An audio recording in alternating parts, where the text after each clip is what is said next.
بسم الله الرحمن الرحيم.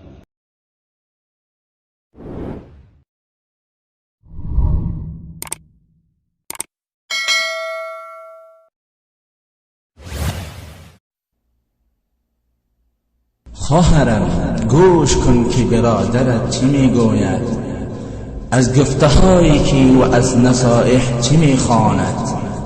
آیا ره سپارت به سوی جنت نکنم که در آن روز هیچ یک سراغت نکند؟ خواهرم آینه عزت نمایی، رمزی رازی خلقتی ارزو سمایی. از گلیم خود من پایت بیرون، رحم بر وادی جهل و جنون. از اروپا تو بیا تقلید مکن، حرمتی دینی خدا تهدید مکن. در خیابان چهره پردازی مکن، نزد مردم خیمه شب بازی مکن. با هزاران رنگ و آرایش مکن، اجتماع را سلب آسایش مکن.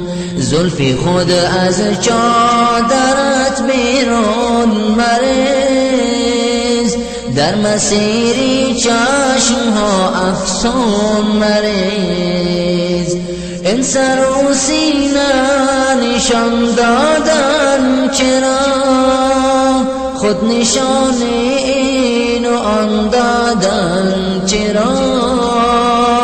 خوابی غفلت این چرا آهنگ توست، بد حجابی به حجابی ننگ توست.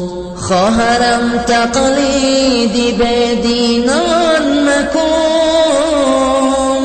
دشمنی دینی خدا راضی مکن. خواهری من فتنه انگیزی مکن، با اصول دینی خود بازی مکن. از خدا دم میزنی یا از گناه، پیروی شیطان شدی رویت سیاه. پیروی شیطان شدی رویت سیاه. خواهرم من شعر از سوز دل است، پیشی الله رو سیاه مشکل است. خواهرم تو روی عایشه باش، تخم فتنه بر سر اسلام مپاش. خواهرم تو روی عایشه باش، پیروی زهرا و هم آسیه باش. پیروی زهرا و هم آسیه باش، پیروی زهرا و هم آسیه باش. قلب احمد را میازار خواهرم، قلب احمد را میازار خواهرم، قلب احمد را میازار خواهرم.